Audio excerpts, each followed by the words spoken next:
Hello，大家好啊！又係我茅山百年譚師傅，係啦。咁由今集開始啦，就會到我去講一啲我想講嘅嘢啦，或者係我發生過嘅事啦，咁樣係啦。因為之前嗰幾集都係訪問我師傅文師傅啦。好，咁咧其實之前嗰五集啦，採訪我師傅嘅五集啦，入邊咧其實都睇到反應好犀利啦，亦都有好多朋友留言啊，或者聯絡我啦，咁去講翻一啲佢哋覺得唔同嘅事啊，或者係佢哋唔係咁認可嘅事嘅，係啦。咁我喺呢度咧簡單做出一啲回應啦，咁樣嗱，我自己條 channel 第一集咧，其實已經講得好清楚噶啦。我哋咧係講一啲我哋自己知道嘅嘢嘅，係啦。咁我哋自己知道嘅咪講乜咯，知乜咪講乜咯，係啦。咁如果大家覺得我哋有啲嘢係甩漏嘅，有啲嘢係唔正確嘅，咁冇問題嘅，歡迎大家補充，係啦。咁第二，咁我哋講嘅嘢咧，其實就係代表我哋呢一脈嘅啫，係啦。咁你話哦，你哋嗰邊唔係咁樣做喎，或者你哋嘅師傅唔係咁樣做喎，或者點樣咧？其實冇問題嘅，係咪啊？唔需要有過多嘅反應或者爭拗咯，好嘛？因為咧因為我上片都上咗成個月啦，我前前後後。咁其實咧有好多朋友聯絡我咧，會同我講翻佢哋門派嘅一啲做法啦。咁我就綜合咗大概6-7位師傅咁樣，就發現一個問題咧，其實都係曾憲真老師公傳下啦。咁有唔同嘅分支啦。咁咧就譬如好簡單話入門過教掟聖杯呢一下咧，咁我知道有啲師傅掟3次，3次入邊有一個聖杯就 OK 噶啦咁樣。咁亦都有一啲師傅同我講翻咧，佢哋傳落嚟同我哋一樣嘅，都係要擲3個聖杯，或者係2個聖杯一個笑杯咁樣，先至話 OK 嘅咁樣。咁所以你話邊個係完全正確咧？我答你唔到，係啦。我最多係話俾你聽，第一就算係同一條脈、同一個水，佢哋入邊啲師傅做法都有唔同嘅，係啦。因為普遍都係話3次入邊有一個聖杯就 OK 咁樣。咁但係又有一位就前晚啦，係啦，有一位係梁葉琪師傅傳下咁好幾代嘅弟子同我講，佢師傅都係咁講，佢師傅都係話要3個杯，跟住咧係2個聖一個笑，或者3個都係聖，先至叫過到教嘅咁樣，係啦。咁中間點解會有咁嘅差異咧？呢啲暫時唔深究啦。咁我就講翻我哋點解會咁樣。嗱，我哋咧其實啲前輩或者啲老人家講，掟3個聖杯，即係問3次聖杯，係代表咩啊？代表天地人3界得到3界嘅認可啊！咁啊，老人家係咁講啦。我自己嘅理解係乜嘢咧？我自己嘅理解就係因為我哋百年一脈，我哋有上壇啦，有3天大帝壇啦，亦都有個下壇啦，係啦，係有個下壇喺度啦。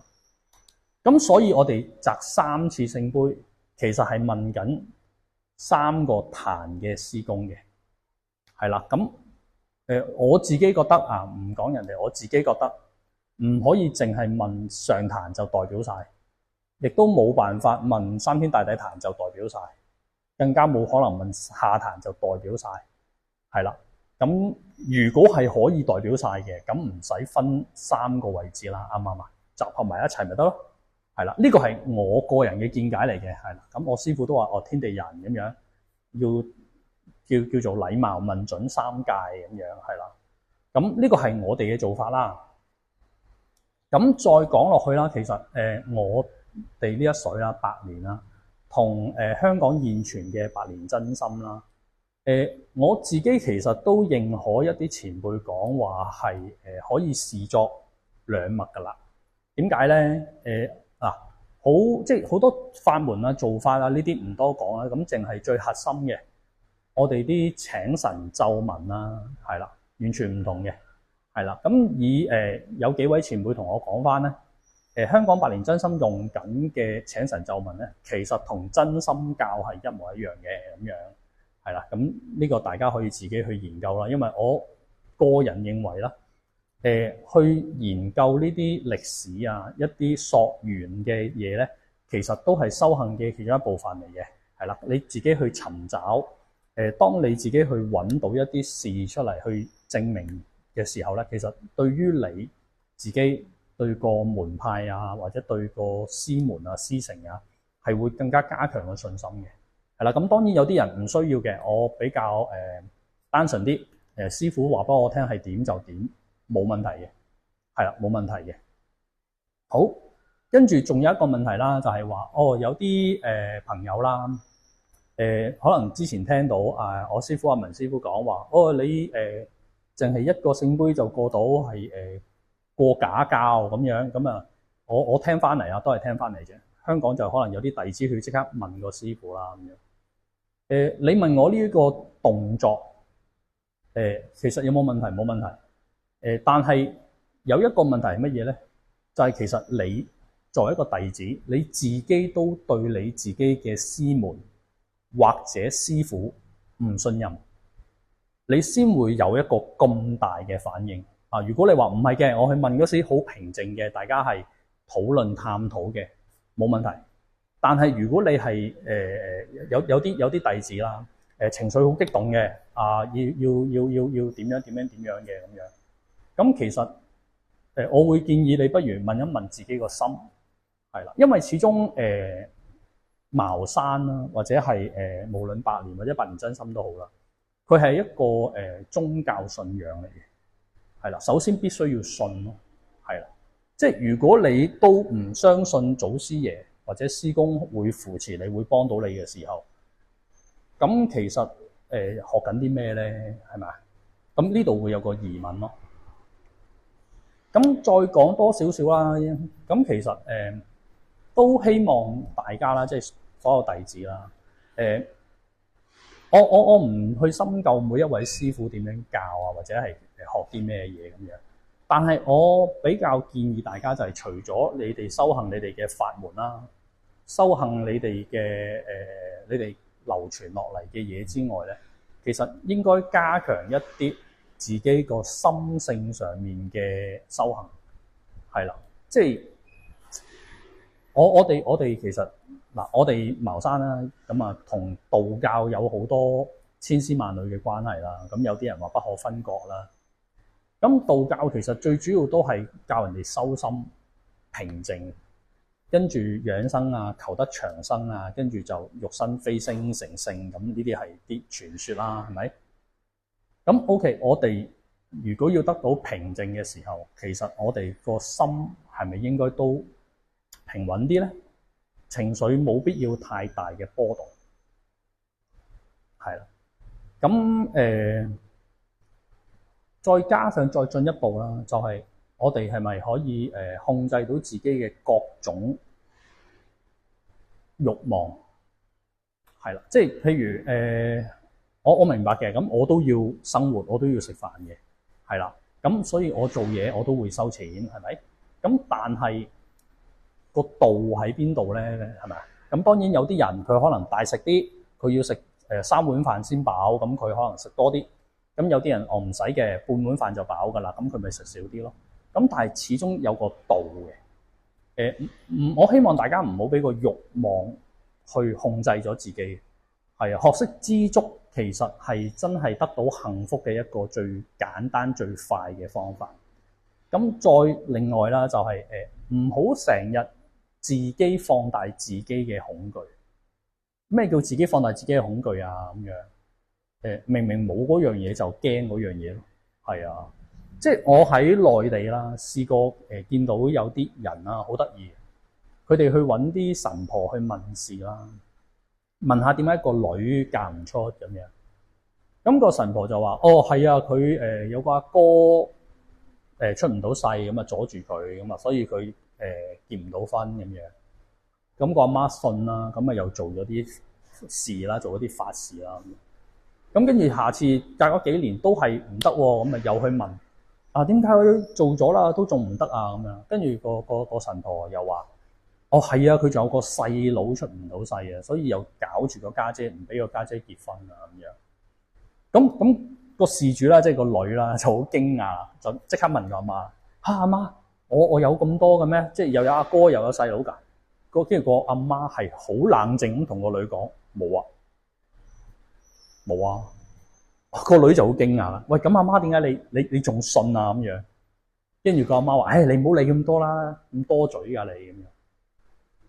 呢一啲咪就係迷信同埋放大咗自己嘅恐懼咯。你自己心知肚明係冇嘅，但係點解仲要去俾呢啲人去利用去放大件事，去令到你做啲嘢咁樣咧？因為其實唔平㗎。咁嗰個喺廣東都唔係深圳、廣州呢啲大城市啦，做一次講緊9000幾蚊，係啊。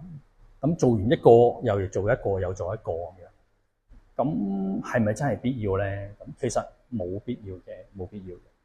你話自己運氣唔好，咁其實即係如果大家有學過命理都明白啦，運勢一定有高低嘅，冇人係一條線㗎，因為一條線係唔好嘅條命。你冇上嘅時候，你冇機遇啊嘛，啱唔啱啊？咁但係你有上就一定有落噶嘛。一定係反反覆覆咁樣噶嘛，咁可能係整體向上又得，整體跑下向下又得，係咪啊？咁我哋要接受呢樣嘢先嘅。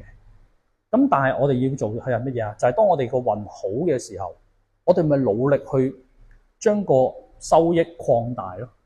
我今年行運，我努力啲做嘢，搏命啲做嘢，花多啲時間心機喺工作上面，去將個收益放大，搏下升職咯。係咪？如果自己做老細嘅，咪搏開多2條拉，揾多幾個客咯，啱唔啱？我哋運勢唔好嘅時候，其實好廢話，但係真理嚟嘅，一樣要好努力工作。點解啊？我哋要止蝕止損，我哋將個下，我哋要好努力咁將向下嗰個力阻止佢，阻止佢。就算向下都唔好跌咁多，唔好跌到落谷底。所以其實所有嘢係要靠自己努力嘅。你話就算我係師傅，係咪一張小王子一條符，你可以乜都唔使做就招財有錢到咧？我唔相信。係啊，我咁樣講，其實可能真係得罪好多師傅。但係真係唔相信。係啊，我哋就算求師公。都係求師公保佑扶持我哋做嘢順利啲，唔好有太多嘅糾纏啊，太多嘅事啊，太多嘅麻煩啊咁啊，希望啲小人就遠隔，貴人就扶持啊嘛，係咪啊？咁但係核心就係我哋自己都要做噶嘛，要去努力噶嘛，唔係話我上炷香俾祖師爺，祖師爺就跌嚿金落嚟咁樣，冇可能嘅呢件事，所以。真係奉勸大家唔好咁迷信，即係我哋最多有時真係迷惘嘅時候，可能問個聖杯，求祖師爺俾個指示，或者求支簽，求祖師爺俾個指示，俾個方向，冇問題。但係都係要自己腳踏實地咁去做，先至會有成果，先至會有結果嘅，係啊。即係就算我去做命理嘅時候，我都係話俾人哋聽，你邊段時間行運可以放手一搏，可以去盡佢，可以做多啲嘢。邊啲時間個運勢比較差，唔好搏啦，唔好諗咁多啦，穩守住啲錢先。即係就呢幾年啦，即係口罩之後啦，咁其實大家都見到個經濟好差啦。你呢個時候去搏，你呢個時候去開公司、去開廠、去投資，其實我自己認為唔啱個時機，不如等個環境好返啲，扭轉咗啦，開始向上啦，咁我哋咪乘風而起咯，啱唔啱啊？唔係個個人都咁犀利可以逆流而上㗎，有冇呢啲人？有。任何時間都有人發達嘅，但係咪自己咧咁樣？我哋要理性去看待呢件事咯，好唔好啊？好，跟住咧，因為我冇稿啊，我都係隨時諗住就即刻講。其實基本上想講嘅幾個重點就係咁樣咯，係啦，即係我哋學法又好啦，修行又好啦，其實係想令自己更加好嘅。咁因為我有睇到一啲香港嘅弟子啦，同我講話，其實佢哋可能行咗上修行呢條路之後啦，即係入各個門派都有呢啲人，反而更加攰，反而更加困身。其實我自己覺得咯，修行修自在嘅啫。我哋可以做一啲嘢嚟令到自己舒服。譬如你話我覺得我自己運氣差嘅時候，我哋去曬下太陽，我哋去行下山啊！我特別推薦就係除鞋除襪，赤腳行下草地。係啊，即係等個大自然幫下自己啊嘛。跟住屋企咪插啲鮮花咯。俾啲嘢去令到自己有啲改變。即係好多人咧係會覺得唔開心啊，唔順嘅時候咧就會匿埋喺屋企啊，乜都唔想做啊咁樣。能夠理解嘅，即係我修行之前或者學風水命理之前，其實都係咁，都係一樣。但係慢慢隨住學習，發現咁樣係唔得嘅。你越運氣差，你越需要周圍走動，因為你越走動，先至越有機會。係啦，即係你譬如俾人裁員冇嘢做咁，你匿喺屋企會有份好工嘅咩？唔會噶嘛，你都要上網攞個手機睇下勞工處啊、JobDB 之類嗰啲有啲咩好嘢啦，或者出街行下睇下邊度請人啦，係嘛？所以我哋好多時要面對自己嘅一啲弱點或者一啲缺點，直視佢，面對佢，跟住改變佢，你嘅人生就會越嚟越好噶啦，好嘛？今集講到呢度先啦，下一集開始咧就會講一啲我處理過嘅古仔啦，處理過嘅一啲故事啦，好嘛？好，今集到呢度先，拜拜。